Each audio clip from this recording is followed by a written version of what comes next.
Vamos lá. Naamã, comandante do exército do rei da Síria, era muito respeitado e honrado pelo seu senhor, pois por meio dele o Senhor dera vitória à Síria. Mas esse grande guerreiro ficou leproso. Ora, tropas da Síria haviam atacado Israel e levado cativa uma menina, que passou a servir a mulher de Naamã. Um dia ela disse à sua senhora: se o meu senhor procurasse o profeta que está em Samaria, ele o curaria da lepra. Naamã foi contar ao seu senhor o que a menina israelita dissera. O rei da Síria respondeu: vá, eu lhe darei uma carta que você entregará ao rei de Israel. Então Naamã partiu, levando consigo 350 quilos de prata, 72 quilos de ouro e 10 mudas de roupas finas.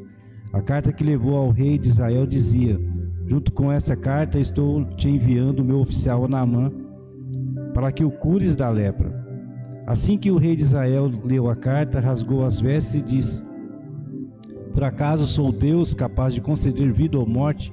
Porque este homem me envia alguém para que o cure da lepra. Vejam como ele procura um motivo para se desentender comigo. Quando Eliseu, o homem de Deus, soube que o rei de Israel havia rasgado suas vestes, mandou-lhe essa mensagem: por que rasgaste tuas vestes? Envia o homem a mim, e ele saberá que há profeta em Israel. Então Naamã foi com seus cavalos e carros e parou à porta da casa de Eliseu. Eliseu enviou um mensageiro para lhe dizer: vá e lave-se 7 vezes no rio Jordão, sua pele será restaurada e você ficará purificado. Mas Naamã ficou indignado e saiu dizendo: eu estava certo de que ele sairia para receber-me, invocaria em pé o nome do Senhor, o seu Deus, moveria a mão sobre o lugar afetado e me curaria da lepra. Não são os rios Abana e Farfar em Damasco melhores do que todas as águas de Israel? Será que não poderia lavar-me neles e ser purificado? E foi embora dali furioso. Mas os seus servos lhe disseram: meu pai, se o profeta lhe tivesse pedido alguma coisa difícil, o Senhor não faria? Quanto mais quando ele apenas lhe diz que se lave e será purificado. Assim ele desceu ao Jordão, mergulhou 7 vezes conforme a ordem do homem de Deus e foi purificado. Sua pele tornou-se como a de uma criança. Até aqui. Eu quero pensar nessa noite porque é tão difícil nós mudarmos. Porque é tão difícil acontecer mudança em nossas vidas. Porque nós temos tanta resistência em mudar algo que é necessário para nós melhorarmos algum aspecto da nossa vida, né? Em época de eleição, nós estamos vivendo a eleição, né? Então dá para a gente pegar uma alegoria aí em relação a mudanças, né? As pessoas sempre falam nas eleições: é preciso mudança, né? A gente precisa mudar, colocar pessoas lá para haver mudança, sendo que a mudança ela parte de mim, né? A mudança primeiro ela tem que partir de mim. Se uma sociedade não mudar primeiro, ela não mudará os seus governantes. Os governantes eles não mudarão por si só. É necessário que haja uma mudança geral para que aconteça algo na vida das pessoas, na vida de uma cidade, de um país, de uma nação, né? Então a pessoa ela não muda a si próprio e quer mudar outras pessoas, quer mudança para ela, mas ela mesma não muda, né? A pessoa ela vive endividada, passa por problemas familiares por conta das dívidas, né? Doenças adquiridas por conta de dívidas. A dívida ela traz uma série de problemas aí, brigas, desavenças, tudo por conta de dívidas. Mas a pessoa ela não muda o seu jeito, ela continua, né? Interessante isso, que há uma dificuldade de mudança, né? A pessoa está com dívida, atolada em dívidas, ela não muda a sua forma de viver, ela continua gastando, extravagando, né? Ela não tem limite, né? Quando a gente está endividado, a primeira coisa que a gente tem que fazer é fazer uma análise das nossas contas, né? Retirar aquilo que que é supérfluo, aquele que é preciso, que dá para retirar, começar um planejamento, né, um plano econômico para que aconteça a mudança econômica. Mas as pessoas não conseguem fazer isso, elas encontram muitas dificuldades. Quando eu passei uma fase de dívidas, eu fiz isso. Eu cortei todas as despesas que eu poderia cortar, né, telefone que dava para cortar, todas as despesas onde eu encontrei possibilidade de ter uma vida bem simples, para que eu pudesse então sair daquelas dívidas. E assim acontece. Mas geralmente nós encontramos muitas dificuldades para a gente mudar, né? A pessoa vive endividada, então ela não consegue resolver a sua situação, né? Pessoas que têm uma vida sedentária, né, que têm a sua saúde debilitada, ela, por conta da sua qualidade de vida, do tipo de vida que as pessoas levam, elas também não conseguem mudar, elas têm muita dificuldade de mudança, né? Na alimentação, precisa mudar a alimentação, ela tem muita dificuldade de se alimentar corretamente, ela vive uma vida sedentária, uma vida maluca, não pratica exercícios, ela não tem uma vida saudável, e aí não acontece a mudança que ela tanto precisa que aconteça na vida dela também. Elas, né, aquilo que é indicado para melhorar a qualidade de vida, ela não consegue colocar em prática na vida dela para que ela tenha uma saúde melhor, para que ela tenha uma qualidade de vida melhor. Então ela continua sofrendo ali com aquele problema de saúde, mas ela não consegue a mudança necessária para ter a sua melhora na vida, né? Pessoas também vivem longe de Deus, né? Vivem numa vida de pecado, mas ela não consegue entregar a vida ao Senhor, ela não consegue entregar a sua vida para que Deus dirija a sua vida, para que Deus mude aquela história daquela pessoa, né?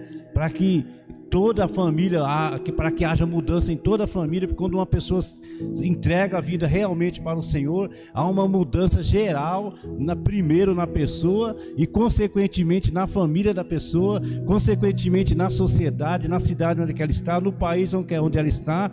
Há uma mudança geral quando uma pessoa se converte, né? A palavra de Deus diz que feliz é a nação cujo Deus é o Senhor. Então nós temos uma nação doente também, que ela não consegue mudar. A nação está, nosso país é um país doente, né? Não acontecem as mudanças, as pessoas vivem numa vida de pecado. Nós somos um povo, irmão, separado. A igreja é um povo separado. Cada vez eu vejo isso mais. Nós somos um povo diferenciado, né? Não tem como fugir disso. O mundo vive atolado no pecado e a igreja ela continua se santificando, ela continua na presença de Deus. É um povo menor cada vez mais. A igreja vai ficar menor cada vez mais, tá? Saiba disso. A igreja cada vez mais vai ficar grupos menores, como o nosso aqui, porque as pessoas não querem uma mudança necessária. Isso é longo. Lá no Egito, quando as pessoas, as pessoas viviam oprimidas, e precisando de uma mudança, Deus então ouve o clamor, começa um projeto de mudança na vida daquele povo que vivia prisioneiros ali no Egito, né? Mas é interessante que Deus tenta tirar o povo do Egito, mas o Egito não sai de dentro do povo, né? Aqueles costumes ali está impregnado ali. Então há toda aquela história lá da saída do êxodo ali, e aquela dificuldade para que aconteça a mudança na vida daquelas pessoas na terra prometida, a terra de bênção, porque as pessoas não conseguiam mudar, porque o Egito estava impregnado no coração e na mente daquelas pessoas ali. E nós conhecemos aí toda a história, o que acontece depois. Por que é tão difícil mudar? Por que nós encontramos tanta resistência para que haja essa mudança na minha vida, né? A gente prefere viver doente, prefere viver endividado, prefere viver longe do Senhor do que aplicar as mudanças que nós sabemos em nossa vida para que a gente possa obter um resultado necessário, real. É interessante que geralmente a gente vai pensar nessas mudanças quando é tarde, né? Quando já não tem mais jeito. Alguns ainda conseguem mudar, mas a grande maioria vai tentar mudar quando já é tarde. Esses dias atrás tem um amigo aí que que eu fui ver um trabalho com ele lá, de serralheria, e ele estava doente. E quando eu comecei a conversar com ele, né, até lá para a igreja que a gente estava vendo portões, umas coisas lá, e ele doente, ele falou para mim que ia mudar a vida dele, né? Ele falou: não, eu estou vivendo errado, né? Então eu vou mudar a minha vida. Só que foi tarde, nessa semana ele faleceu. Poucos dias, descobriu que precisava mudança tarde demais. Então, irmãos, não deixe ficar tarde para mudar a sua vida, não. O seu tipo de vida, o seu estilo de vida, né? Que a morte chega assim, ó. E chegou até ele. Essa semana eu fiquei bastante, já estava abatido por conta da enfermidade dele, do jeito que eu vi. Essa semana finalizou a vida daquele homem, jovem ainda, mas que ele tinha uma vida que precisava de mudança, e ele descobriu tarde demais que era preciso mudar, cuidar da sua saúde, né? E esse texto que nós lemos fala de um homem poderoso, né? Nós conhecemos a história, um comandante do exército, um homem muito importante, respeitado, né? Honrado, mas que era doente. Quando ele tirava toda a sua armadura, ele tinha uma lepra, uma doença contagiosa, uma doença incurável. E ele então precisava dessa mudança na vida dele, para que ele tivesse saúde, para que ele fosse ter uma vida de qualidade. E eu quero então pensar rapidamente, que o tempo nosso de quinta-feira é um tempo rápido, mas eu quero trazer algumas situações aqui, né? De por que é tão difícil nós mudarmos, né? Por que é tão difícil aplicar essa mudança na nossa vida, né? Para que a gente possa, né, ter uma vida de qualidade, ter uma vida saudável ao lado do Senhor, né? Por que é tão difícil mudar? Para termos a verdadeira mudança em nossa vida, é preciso primeiro quebrar o nosso orgulho.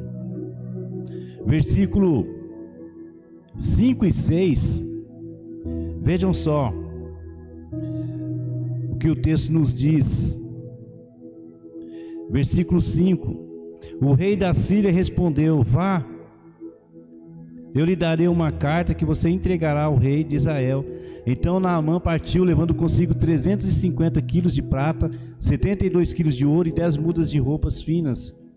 A carta que levou ao rei de Israel dizia: junto com essa carta estou te enviando o meu oficial Naamã, para que o cures da lepra. O versículo 8 ao 12 agora. Quando Eliseu, o homem de Deus, soube que o rei de Israel havia rasgado suas vestes, mandou-lhe essa mensagem: por que rasgaste tuas vestes? Envia o homem a mim, e ele saberá que há profeta em Israel. Então Naamã foi com seus cavalos e carros e parou à porta da casa de Eliseu. Eliseu enviou o mensageiro para dizer: vá e lave-se 7 vezes no rio Jordão, sua pele será restaurada e você ficará purificado. Mas Naamã ficou indignado e saiu dizendo: eu estava certo de que ele sairia para receber-me, invocaria em pé o nome do Senhor, o seu Deus, moveria a mão sobre o lugar afetado e me curaria da lepra. Então vejam só, Naamã, por ser um homem poderoso, um homem importante, né, um homem respeitado, que o texto nos diz aqui, ele acha que essa riqueza, que essa importância que ele tinha, ele poderia comprar as pessoas, o profeta inclusive, né? E ele chega, o texto nos mostra que ele leva uma grande quantidade de recursos, né? De prata, de ouro, para que a cura dele acontecesse. Ele achava que o profeta iria comprar o profeta. Isso é orgulho, né? E ele chega então lá, ele achando que poderia comprar tudo. E o milagre que Deus realiza, ele não tem preço, irmãos. O milagre é de graça, né?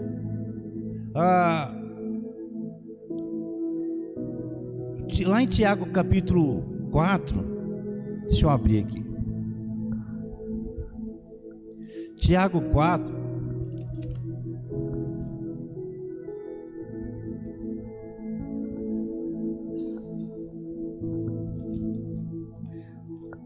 Tiago 4, versículo do 1 ao 6, olha o que diz. Tiago 4, do 1 ao 6. De onde vêm as guerras e contendas que há entre vocês? Não vem das paixões que guerreiam dentro de vocês? Vocês cobiçam coisas e não as têm, matam e invejam, mas não conseguem obter o que desejam. Vocês vivem a lutar e fazer guerras, não têm porque não pedem, e quando pedem não recebem, pois pedem por motivos errados, para gastarem seus prazeres. O versículo 6 agora. Mas Ele nos concede graça maior, por isso diz a Escritura: Deus se opõe aos orgulhosos, mas concede graça aos humildes. Vejam só, dentro de nós somos orgulhosos, né? Os orgulhosos, eles têm a oposição de Deus em suas vidas. Se nós não quebrarmos o orgulho, que é das características do homem carnal, né, a gente vai sofrer consequência, né? O orgulho faz com que nós tomemos decisões sem consultar a Deus. Nós nos achamos capazes de obter, de conseguir as coisas sem a presença de Deus, e nós acabamos cometendo erros que comprometem toda a nossa vida e a vida da nossa família. Então, primeira coisa que nós precisamos é quebrar o nosso orgulho, né? E Naamã, ele acha, né, a primeira atitude é ele achar que ele poderia comprar o profeta com ouro, com prata, sendo que a verdadeira cura, o milagre, ele não tem, ele é grátis, ele é de graça. Deus, ele realiza, ele não, se o profeta cobra pelo milagre, ele é um falso profeta. Que o milagre, a cura, né? Esse negócio das pessoas estarem vendendo aí um produtinho para você, um óleo ali, um negócio para você curar, né? Isso aí era de praxe alguns tempos atrás, deu uma diminuída, mas as pessoas vendiam, né, produtos, uma colherzinha ali de pedreiro para você adquirir a sua casa própria, né? Uma chavinha de carro para você comprar. Isso aí é bobeira. As pessoas são muito bobinhas. E os falsos profetas, eles se aproveitam dessa ingenuidade do povo e obtêm lucro. Então, todas as vezes que um profeta tenta vender, tenta te impor algo para obter lucro, é um falso profeta, porque ele está tentando retirar de você aquilo que não pode, né? Então, a verdadeira mudança é preciso que haja uma quebra do nosso orgulho. Muitas pessoas não tem a sua vida financeira saudável, por quê? Porque é orgulhosa, né? A pessoa não tem a vida financeira curada por conta do orgulho. Eu vou continuar andando com o meu carrão aqui, eu não vou rebaixar não, né? Sendo que a gente precisa, a palavra de Deus diz que os humildes serão exaltados, né? Quando eu passei por essa crise financeira bem pesada, eu vendi uma propriedade que eu tinha, paguei aquilo que eu poderia pagar, né? Me lembro até hoje que a coisa era feia em casa lá, era uma crise pesada ali, para que a gente pudesse, era uma prova muito pesada, né? Eu me lembro que do dinheiro dessa propriedade que eu vendi, eu comprei apenas uma bicicleta para o Vitor, só isso. O resto paguei parte da conta que eu devia. E a Joelma cozinhando com fogão com a boca só, eu não comprei. Ela continuou cozinhando com fogão, com uma coisa séria, pesada. Ela continuou cozinhando ali com um fogão, acendia uma boca só. Irmão, já passei crise pesada aí. Mas eu quitei honrei meus compromissos ali no que pude. Então, a pessoa que é orgulhosa, ela não faz isso. Ela não perde a pose, né? Ela continua naquela vida, ela não vai sair da dívida. Falando na questão da dívida, né? Então é importante a gente quebrar o orgulho, né? Segunda coisa, por que é tão difícil nós mudarmos? Porque a grande maioria das pessoas já não acreditam na palavra de Deus e no seu poder restaurador. A grande maioria, irmãos, das pessoas, a grande maioria das pessoas, inclusive dentro das igrejas, elas elas não acreditam mais na palavra de Deus e no poder que há de restauração da palavra de Deus. O versículo 13, vejam só: mas os seus servos lhe disseram: meu pai, se o profeta lhe tivesse pedido alguma coisa difícil, o Senhor não faria? Quanto mais quando ele apenas lhe diz que se lave, será purificado. Vejam só, o profeta olhando ali, testando Naamã, manda ele fazer uma coisa simples, né? O profeta esperava que ele saísse ali, né, impusesse as mãos ali, caísse, desse aquelas labachúrias da vida lá, aquela coisa toda, e ele na hora ali sairia purificado. O texto nos mostra isso. Quando o profeta fala, vai lá, mexendo no Naamã, no orgulho dele, né, em vez se ele acreditava mesmo, sorte, graças a Deus, né, para ele lá, que ele caiu em si. Mas o grande problema, que viver para Cristo é algo tão simples, que a grande maioria das pessoas é tão simples, irmãos, é tão simples que a grande maioria das pessoas já não acreditam, né? A mudança, se a pessoa se entrega ao Senhor, ela tem, é viver para Cristo. Mas o grande problema é que a maioria das pessoas, é tão simples a coisa, que elas esperam coisas, terremotos, para que haja, né? Por isso que as pessoas, as igrejas tradicionais, média, igual a nossa, tem uma linha média aí. A nossa igreja está entre a pentecostal e a tradicional ali. Há modelos de igreja para tudo quanto é gosto aí. A nossa tem uma linha média aí, está entre a tradicional e a pentecostal. Então a igreja mais tranquila, né, vamos dizer assim, tem mais tranquila que a nossa, assim, no sentido de cultos, né, de tipo de culto. Tem umas que é louco. Então é tão simples que as pessoas acham que tem que ser aquelas coisas para que Deus se manifeste. Não, Deus, ele se manifesta em todas os tipos de culto, todo. Então é tão simples a coisa, mas o grande problema é que a maioria das pessoas já não acreditam na palavra de Deus, né? Até estão, mas elas não acreditam, né? Salmo 119, 105, que nós conhecemos: a tua palavra é lâmpada, né? É luz que clareia os meus caminhos. É a palavra de Deus. E aí nós olhamos, nós percebemos isso, né, de uma forma bem prática, dos cultos já de muitos anos que tem acontecido isso. Uma característica das igrejas, que os cultos de meio de semana são bem pouco frequentados, onde a gente aprende um pouco mais, a gente tem a liberdade de aprender um pouco mais. As pessoas preferem aquele culto que você vai se dar bem, que o profeta vem e fala para você: olha, você vai se dar bem.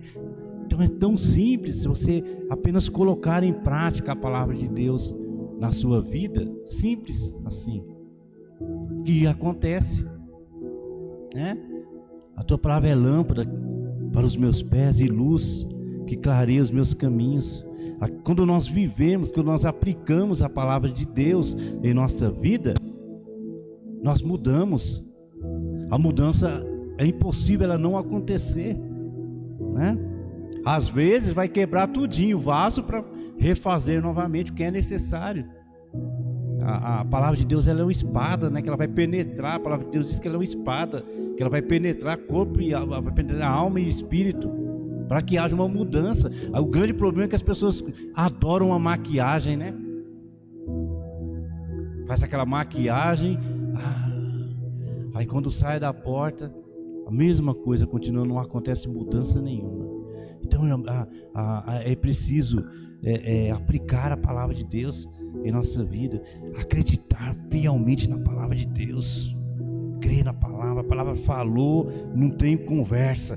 A palavra não é o pastor que falou, não, é a palavra de Deus. Ela falou, está falado. É a palavra que traz resultado em nossa vida. É a casa na rocha, né? Grande. As pessoas têm que ter as suas casas construídas na areia. Então a tempestade vem, bate e derruba, né? E por último, primeiro, a pessoa não muda porque ela é orgulhosa. Segundo, ela não acredita na palavra de Deus, né? Que a palavra traz mudança. A palavra de Deus, ela tem resposta para tudo, né? Para a vida e até para a morte. E por último, porque não fazemos na íntegra o que Deus requer de nós. Presta atenção, por que não acontece a mudança na vida das pessoas? Porque nós não fazemos na íntegra o que Deus requer de nós. No máximo, nós praticamos a chamada meia obediência. A pessoa obedece a Deus ali mais ou menos, né? A palavra de Deus mais ou menos. Nós aplicamos, nós praticamos a meia obediência. Vamos ler 1 Samuel. 1 Samuel capítulo 15. Olha o que diz. 1 Samuel capítulo 15, do versículo 7 ao 23. E Saul atacou os amalequitas por todo o caminho, desde Avilá até Sur, a leste do Egito. Capturou vivo Agag, rei dos amalequitas, e exterminou o seu povo. Mas Saul e o exército pouparam Agag o melhor das ovelhas e dos bois, os bezerros gordos e os cordeiros. Pouparam tudo que era bom, mas tudo que era desprezível e inútil destruíram por completo. Versículo 20. Disse Saul: mas eu obedeci ao Senhor, cumpri a missão que o Senhor me designou. Trouxe Agag, o rei dos amalequitas, mas exterminei os amalequitas. Os soldados tomaram ovelhas e bois do despojo, o melhor do que estava consagrado a Deus para destruição, a fim de os sacrificarem ao Senhor, seu Deus, em Gilgal. Samuel, porém, respondeu: acaso tem o Senhor tanto prazer em holocaustos e sacrifícios, quanto em que se obedeça a sua palavra? A obediência é melhor do que o sacrifício, e a submissão é melhor do que a gordura de carneiros, pois a rebeldia é como o pecado de feitiçaria, e a arrogância como o mal da idolatria. Assim como você rejeitou a palavra do Senhor, ele o rejeitou como rei. Então Saul, ele obedece ao Senhor pela metade. Havia uma ordem e ele então obedece pela metade. Então, irmãos, muitas vezes não acontece a mudança na nossa vida porque nós não praticamos, né, a íntegra da palavra de Deus. Nós apenas praticamos uma meia obediência, não obedecemos mais ou menos, né? Nós não conseguimos soltar o freio de mão e deixar Deus conduzir a nossa vida, né? Então é importante nós obedecermos ao Senhor por completo, para que haja uma mudança em nossas vidas. Senão a gente vai ficar a vida toda patinando. Então é necessário nós observarmos o que é preciso para mudar a nossa vida, para que nós possamos colher as bênçãos da verdadeira mudança, né? E exige esforço, vai exigir dinamismo da nossa parte, vai exigir fé. A mudança exige fé, vai exigir comprometimento, né? Só quer mudar de vida, tem que ter comprometimento. Então falta muitas coisas para que a gente possa alcançar a bênção. Aí o versículo, para nós encerrarmos aqui, o versículo 15, lá de 2 Reis, capítulo 5.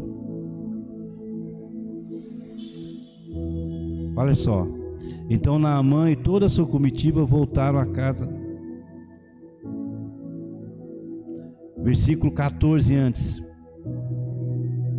Assim ele desceu ao Jordão, mergulhou 7 vezes conforme a ordem. Olha só, comprometimento, né? Praticou por inteiro a ordem lá, ó. Assim ele desceu ao Jordão, mergulhou 7 vezes, conforme a ordem do homem de Deus, e foi purificado. Sua pele tornou-se como a de uma criança. Então Naamã e toda a sua comitiva voltaram à casa do homem de Deus. Ao chegar diante do profeta, Naamã lhe disse: agora sei que não há Deus em nenhum outro lugar senão em Israel. Por favor, aceita um presente do teu servo. Aí o texto vai falar que o profeta não aceitou. Naamã, para obter a sua cura, ele praticou completamente a ordem do homem de Deus. 7 vezes, 7 vezes, né? Mergulhar 7 vezes, mergulhou 7 vezes. Então, a grande maioria das pessoas, elas não obedecem na íntegra a palavra de Deus. É necessário uma obediência total à palavra de Deus, para que possa então acontecer a verdadeira mudança na vida das pessoas, né?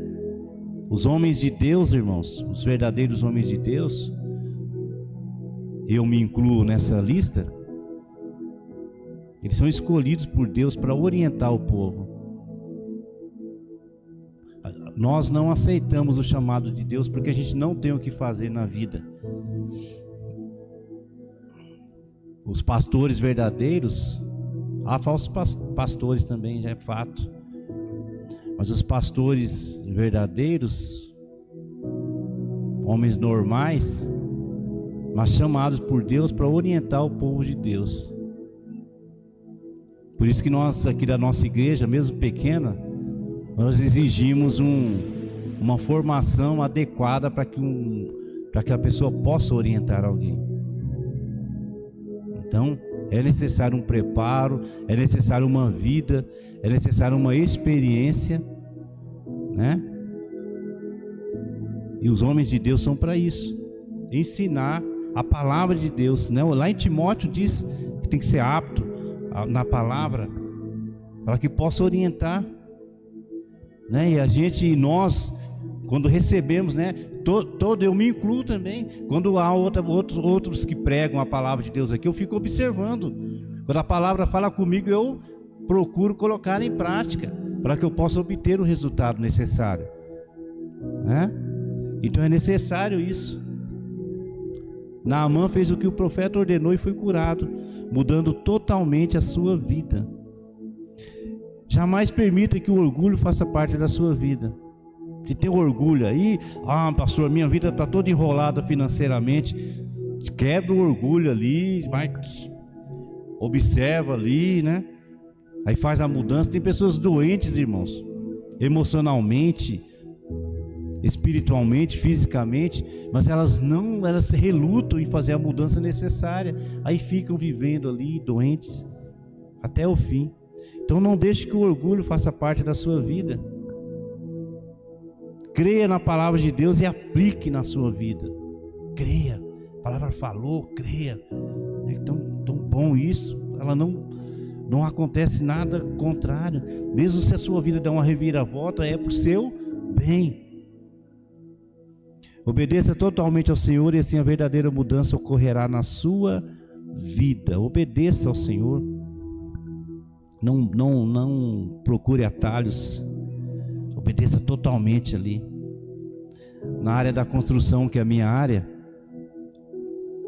quando a gente vai fazer uma viga de concreto que vai receber uma carga muito pesada em cima, se a gente tiver uma dúvida entre colocar 6 ferros ou 8 ferros, a gente coloca 8.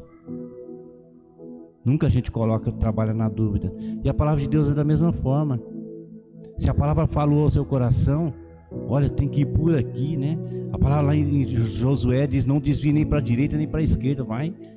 Então tem que ser assim, né? Não pode ser diferente. Eu vou procurar um atalho aqui, vai dar problema. Porque Deus, ele é justo, Deus, ele é correto. Amém? Vamos nos colocar de pé.